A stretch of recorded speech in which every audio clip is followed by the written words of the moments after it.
Good morning, church. It is really a delight to be here with you, whether you are in person or joining us online, or whether you are still gathered around the coffee pot in the foyer. Okay, so confession time.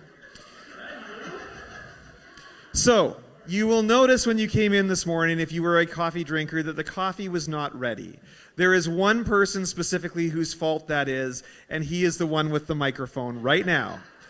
Anyways, if you really want to know the details of why I messed that up, I can tell you it was mostly my fault. Okay, so anyways, coffee apparently is going to be ready, I think, soonish, maybe? I don't know. Hopefully we'll have it at least at the end of the service so you can still grab a coffee and hang out and then head down to lunch afterwards, which I'm going to tell you about in just a minute.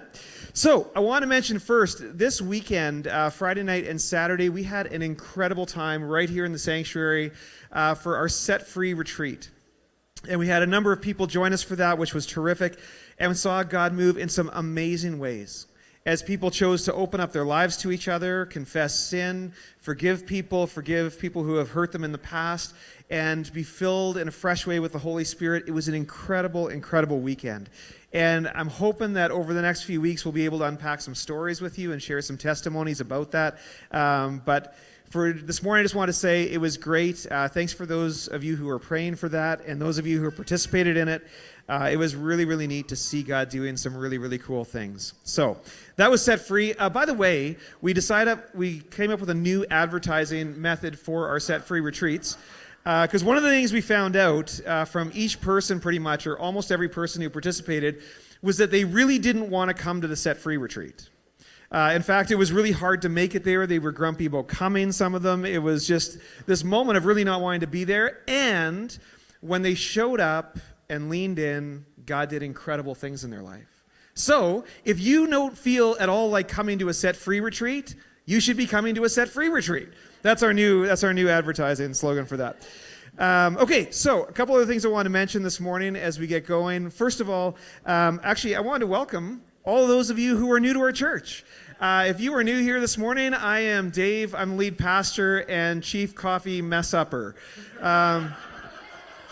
So great to have you with us. And I want to mention, if you are new or haven't had a chance to do this and you've been here for a few weeks, I want to encourage you to reach into the seat pocket in front of you. There's a few little cards in there. One of them has a blue banner on the top. It says Get Connected.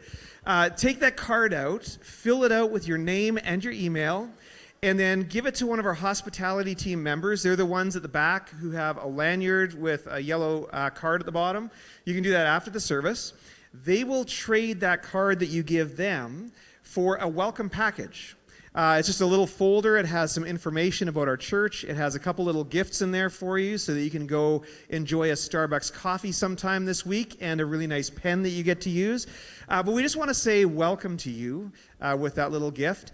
What's going to happen, though, with your email, the information you give us, is that this week I will send you a single email just to say, welcome, thanks for joining us, and to give you a next step if you would like to take that and, explore what community here at Lakewood looks like a little deeper.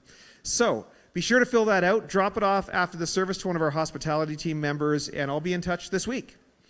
A couple other announcements real quick. You'll notice in the handout we still have our 3 positions that are open right now at the church.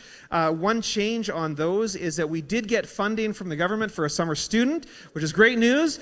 So we have funding for an 8-week position here at the church for a student, whether probably a university student who's heading back and would like to come and work with kids this summer. We'd love to have you be able to join us for that. So application information, how to do that for that position, as well as our kids director role and our admin assistant role are all in the handout. So have a look at that today. If you have more questions about what those positions entail, feel free to talk to either myself or Pastor Dawn, who is helping out with kids stuff today. So you might kind of see her out in the foyer and wandering around. And we would love to talk to you more about that. Last announcement. And we're going to be talking about this a little more later in the service. But we're going to have a special lunch after the service today downstairs. And we want to invite everyone to stay and come down for lunch. This is going to be a lunch that is by donation because we are raising some money for our local missions initiatives as a church. And in fact, the lunch itself is really quite closely connected with one of the local missions initiatives we do. Every month, on the last Wednesday of the month, we participate in a ministry down at St. Vincent's, which is somewhat strangely called Soup Bus. It's called Soup Bus because it actually used to be served out of a bus. It hasn't been served out of a bus for longer than I've been here at the church, I think, which is going on 22 years. But we still call it Soup Bus for some reason. But what it is serving soup and sandwiches to folks who need it down on the streets down around St. Vincent's. And so in order to kind of promote what we're doing there on the last Wednesday of the month, and also to be able to have a great space to hang out together after the church, we have some people putting together a Soup Bus lunch downstairs. It also is not served out of a bus. So for those of you who are hoping for that, I am sorry to disappoint you. Although if it was served out of a bus, it would probably be a very wet lunch today outside. So we will be warm inside downstairs following the service. And if you want to stay, that would be lovely. We'd love to have you. If you can make a donation towards our local missions at that time, we'd love that. If you're not able to make a donation today, still come for lunch. Come hang out and have a great time together. All right, that is all the announcements I have today, so I'm going to hand it over to Jonathan and the team to lead us into the presence of our King in worship this morning. Well, thanks, Pastor Dave. Good morning, church. Good morning. You guys are live and vibrant, and it's great to be with you this morning. As Pastor Dave mentioned, if you don't know who I am, my name is Jonathan, and the privilege of doing this. I mean, this is just so much fun for me. And one of the things I love to do is, as we enter into the space of worship through song, to our King, I love to start with a psalm. And today we're going to look at Psalm 96. And it actually gives us an invitation. And it says this: "Oh, sing to the Lord a new song. Sing to the Lord all the earth. Sing to the Lord, bless his name. Tell of his salvation from day to day. Declare his glory among the nations, his marvelous works among all the peoples. For great is the Lord and greatly to be praised. He is to be feared above all gods. For all the gods of the peoples are worthless idols, but the Lord made the heavens. Splendor and majesty are before him. Strength and beauty are in his sanctuary. Ascribe to the Lord, O families of the peoples. Ascribe to the Lord glory and strength. Ascribe to the Lord the glory due his name. Bring an offering and come into his courts.